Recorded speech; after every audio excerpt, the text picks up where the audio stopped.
Confederação Desporto Timor-Leste CDTL propõe atleta usi modalidade walo atu participa SEA Games e hatinan rihun rua Ronolores Sintolo e a Cambodia. Diretor Alta Competição, Secretário de Estado de Juventude no Desporto, Maria Luísa Monteiro, informa para jornalista que foi participa da comemoração Loro Mundial de Deficiência e a Palácio Presidente Bairro Pitedili, sábado Lorontolo, fulan dezembro, tinang rihun rua Ronolores em rua.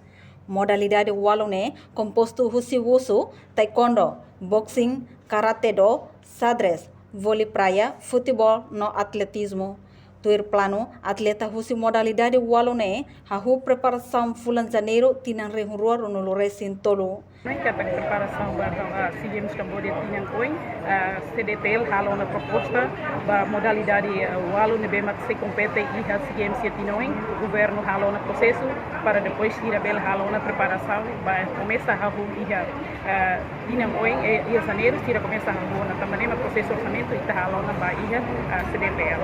Sim, mas a modalidade walo Realmente a modalidade walo minha lista e lista mo submete na Secretaria de Estado, mas decidimos se a seleção vale para atletas que não bem marcar e a prestação do marcar pela para competir a modalidade walo.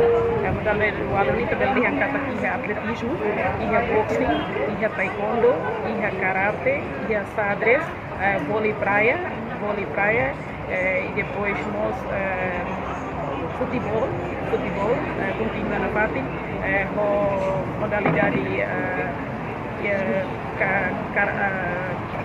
Baseia a proposta CDTL, Diretora Alta Competição Hatutang, Governo Lihusi CZD, sem apoio ao $100 americano, rihun walo nulu racing rua, ba preparação. Reportagem Florindo Coluna, Televisão Timor-Post.